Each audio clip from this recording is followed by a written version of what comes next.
So you want to move into Saturday Night Fever? Sure, sure. Which I didn't rewatch because, I've seen it enough, and the scenes. For me, in picking a scene from that, it came down to, absolutely, there was no way I was going to pick the opening with Staying Alive. Staying Alive for me right now is like Satisfaction or those types of songs. I can't hear it anymore. I don't want to hear it. It's just so overplayed. So I didn't even consider that. It came down to the one I picked, which was the Bee Gees, right? Not Tavares doing. I thought you chose Tavares. I think you chose Tavares. Did I choose Tavares? Yeah, yeah. Okay, but I think I was choosing. That's what your book says, and I think it is. I think it is that scene. Okay, well, I thought I was choosing the scene where they're practicing and going around in a circle. But that's Tavares. Oh, okay, good. That's great. The Bee Gees version shows up. I thought it was it was one of the off moments in the film is they actually choose the Bee Gees doing More Than a Woman in the contest. In the contest, okay. And it's like it's clear why they didn't win, because they didn't even. I like that song too, but they didn't choose an energetic song to dance to. So, but anyway. Well, that makes me happy because I prefer the Tavares version. The Bee Gees version is fine. So I'm glad that that's the one they used in that scene. And the other two that were possibilities of the Night Fever scene, where I think they do the group dance. Yeah. Everybody's dancing, which I think in Boogie Nights, that's sort of the homage to that scene. And then the You Should Be Dancing scene where Travolta just takes over. He leaves that woman behind, I actually wrote the quote down. The young guy who's always with them. Just so he goes, "Look out! Give the kid some room. He's taking over again." Travolta says something. Travolta himself says, "No, forget this," and he does this weird gate out. Right? It's amazing. Oh, forget this. Look out! Give the kid some room. He's taking over again. Right. Go, Tony.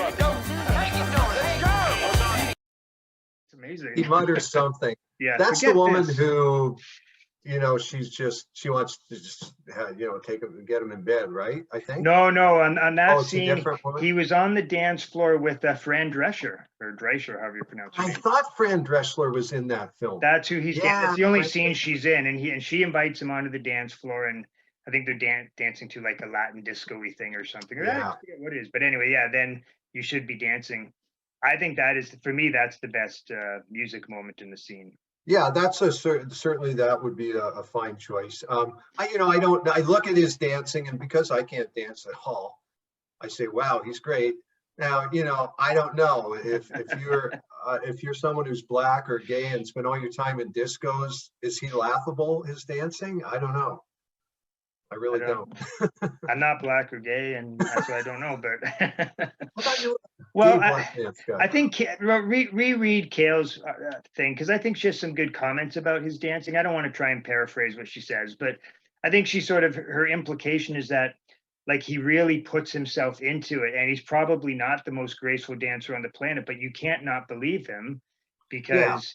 He's very believable as someone who lives for this stuff, and he's like, I don't know if she says good enough, but she sort of implies, he's not Fred Astaire maybe, but he's completely believable, and in some scenes he's clearly the most interesting person on the dance floor. So no, it's a great scene. I guess what I'm saying is he even disco dancing.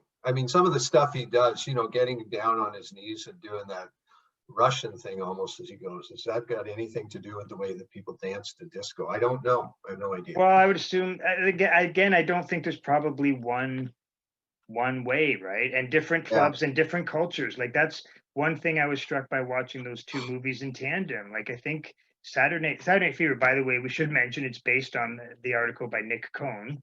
Yeah, which is based on him going to clubs, right? That's also a specific club in Brooklyn, the Bridge and Tunnel crowd.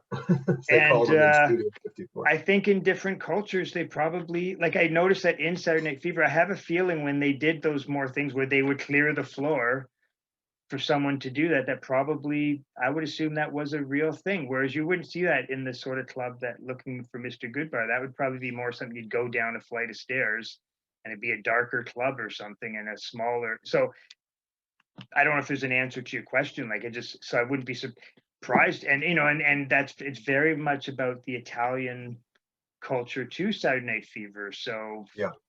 Like, I assume it'd be legit to them.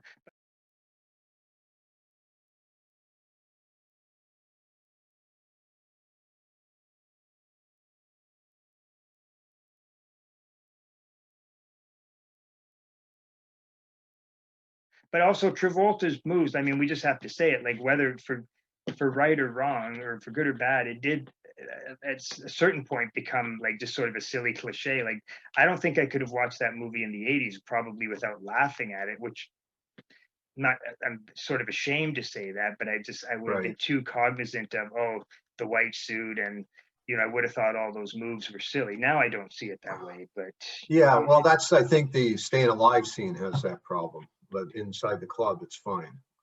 Yeah. We've talked about this a lot, but we should, since this is for a Zoomcast, we should mention that, you know, that film is so different than what you might expect in terms of the language, the way the characters talk about women, the way the characters talk about race. It's basically Taxi Driver. Like, anybody who's young and seen that for the first time and thinks they're going to get like that 70s show version of the decade, it's very surprising. It's kind of brutal. I don't know what there's the rape, there's basically there's a rape scene. It's like a gang rape, you could call it. Two guys, right? So yeah, and the way they talk about women is just unbelievable.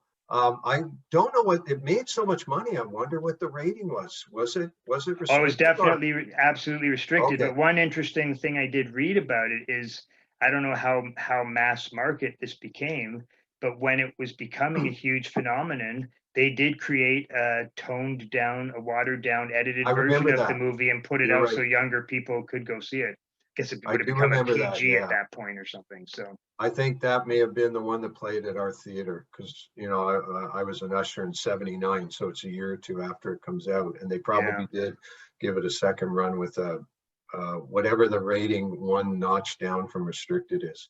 Yeah. I was thinking about all those young actors in that film. Other than Travolta, the only two I wasn't sure about Fran Drescher.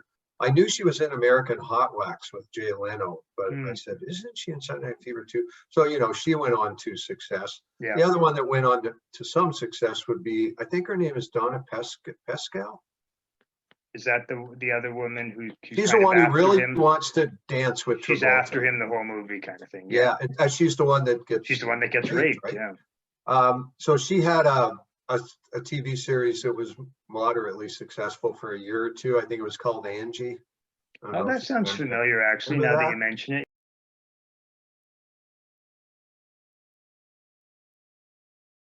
Other than that, you know, all his friends, I don't think anybody went on to anything. And what about, what's her name again, the female lead? Oh, of course, Karen Ann Gorney or Karen Lynn Gorney or something. Yeah, she didn't really. Did she have a career that? She doesn't get very good reviews, by the way. I read a few reviews and she's great. She's great. And hey, there's a second rape, right? There's two rapes in that film. Does she? Well, yeah, an attempt. I mean, it's still I guess, an attempted rape. Like that's and again, that shows you the attitude that she lets him come back. The attitude not of like that male filmmakers had, that okay, yeah, she's going to let him back and forgive him. I don't mean the attitude of women. Yeah. The male filmmakers version of it. She's great in it. Well, you know, I've quoted this. My favorite scene, funniest scene, is where they're having coffee for the first time, and she's trying to impress him, you know, and she's talking about Laurence Olivier. Oh yeah.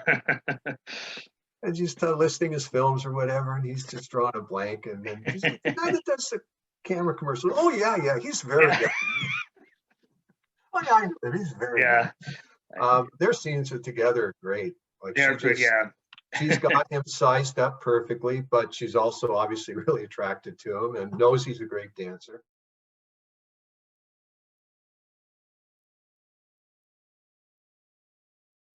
And I do, if you can overlook what she's forgiving, I do love the way the film ends, the very ending of it, where they just sort of agree to be friends.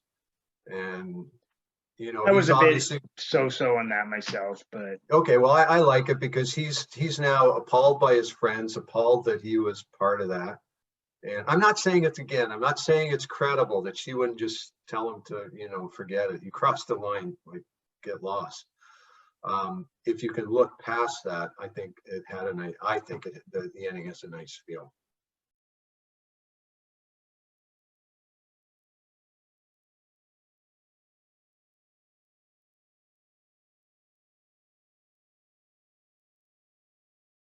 Did you finish Last Days of Disco? Because I'd love to talk about that.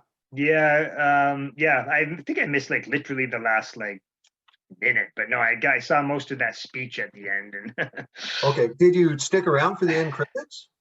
no, not the end credits. Oh, okay, because that's actually one of the two.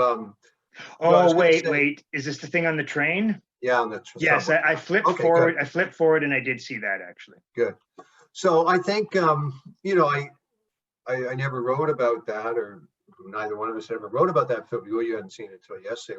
No, I've seen it before. It's my second time seeing it. Second time, but okay. So we didn't write about it on the blog, and I didn't include it in the clipography. I think I goofed. I think there's two scenes in that are better than things in the clipography. Really, I'd even say better than Thelma Houston and Looking for Mr. Goodbar. One of them would be the ending on the love train at the end, which I think is great. The only thing I didn't like, he has this weird cut. He starts with the two of them, Chloe Sevigny and the other guy, get up and start dancing. And then I think he should have had everybody else slowly get up. But right. he cuts, and then he cuts to black, and then they go off the train or something. Yeah, they're out of view. Yeah. Then everybody starts dancing, they come back into view. I don't know why he did that. But for the rest of the music, was there one scene that jumped out at you as being particularly great? There was one for me. No, I didn't like it that much. I liked every song in the movie, but to me it just felt kind of like window dressing. Like I like some elements of the movie. And they chose, I mean, there's a lot of chic production music in that. Like there was the Diana Ross, the Sister Sledge, Chic, and some of those songs showed up twice as well, which is kind of interesting. Like at least Everybody Dance showed up twice for sure. Music never lets you down. Puts a smile on your face anytime, any place. Dancing helps relieve the pain, soothes your mind, makes you happy again. Listen to those dancing feet, close your eyes and let go. But it don't mean a thing if it ain't got that swing. That was my pick. The first time that Everybody Dances, That's probably the stronger one, yeah. I loved it. I thought that is great. It was on the dance floor, but there was just something about it. I don't know. Oh, you rented it to watch, right? Yeah, I rented it on YouTube, which I would do again, actually. Okay. So I was going to say, if you had access to it, go back and look at that one scene. I don't know how far along into the film it happens, but I think it's pretty early, I think. And I can like watch it again. Hour into it. Yeah. Well, I just posted about it on the message board. And I said the the soundtrack is great, but you could say that it's like a time light version of disco, in that it's like they've got this checkbox and they're including all the famous disco songs except for Donna Summer, the Bee Gees. There's just a lot of very famous stuff in that. More is in it. That one is pretty good, actually. Yeah, that's used twice. The songs that you mentioned. The other problem I have with the film is, Whit Stillman. I don't know if you've ever seen another. Have you ever? I think that's the only one I've seen. Okay, because he made this well-known film called Metropolitan. Yeah. He's got his characters. They're all. I mean, they are yuppies. They have that discussion. He's got a real academic background, and those characters are just not people that I've ever interacted with in my own life. And the one character, most of them are fine.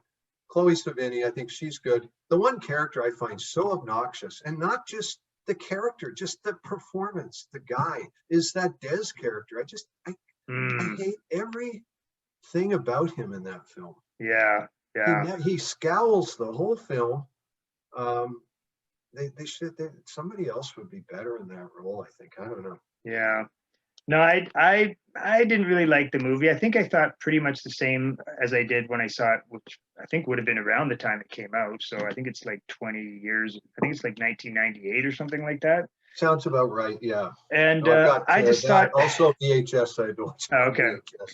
I mean, it's one of those things like in me sort of critiquing the film, am I critiquing the way the director is making the film, or am I critiquing it because I don't like what the filmmaker is genuinely capturing or something? And I Yeah, just found some of this the speech. I mean, I don't know, and you could read this in many different ways, but that final speech toward the end about disco being over, I didn't even find it fun. Like I thought, oh, it's a little comical, and they obviously clearly they know there's something ridiculous about it, which didn't help in my opinion. It's like, well, that's exactly what I posted about that speech at the end, which is obviously a key speech. I said I found it funny. It was so over the top, but there were so many layers of irony. I wasn't sure how I was supposed to take it. yeah, Like, was that him speaking from his heart, and yet he wanted to kind of disguise that by having the guy, the punchline was, well, I got to go for a job interview, but I actually do really feel all that stuff. Or was it completely sarcastic? I wasn't sure. It made me laugh. well, and the other thing though is like, and this tying it back to Looking for Mr. Goodbar. I mean, it's obviously quite the the polar opposite of that. If you put something in two different things in the same milieu, and they couldn't come out more differently, but there was that thing where it didn't feel like the disco kind of just the whole topic of disco felt like window dressing to me. Like, I don't know, like there are all these scenes in the club, and honestly, I actually even just sort of thought the energy in the club and the dancing seemed kind of like a little bit lifeless at times. I just thought, so even forgetting this fact that the music didn't seem loud enough in relation to the talking, whatever, that's fine. It's a very talky movie. They've got to get all that talking in.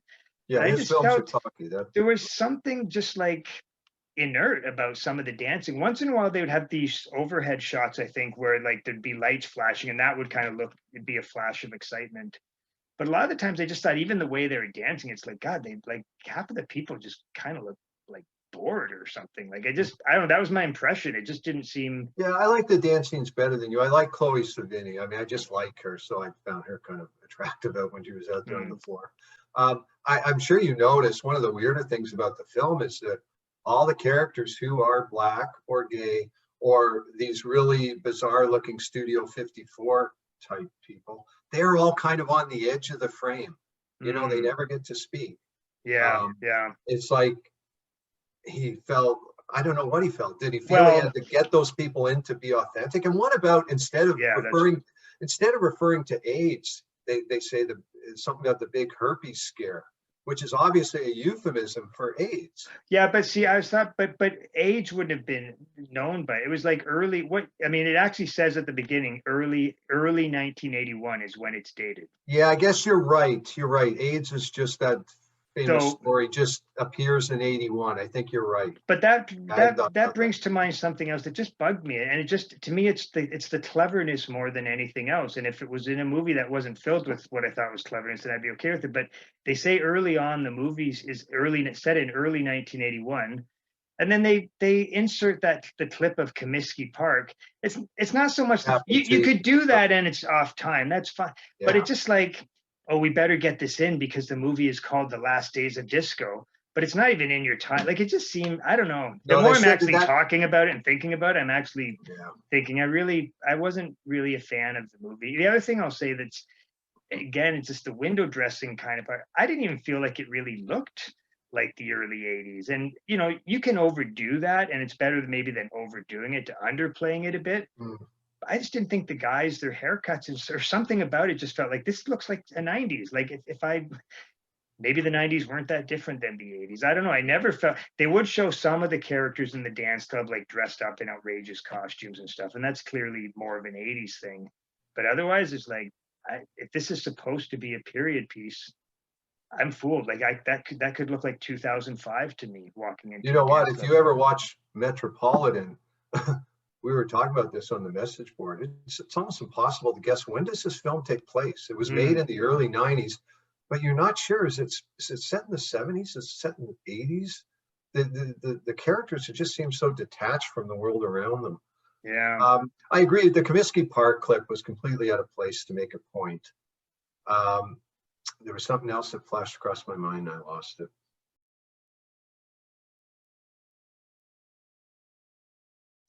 Anyway, overall, I do like the film better than you.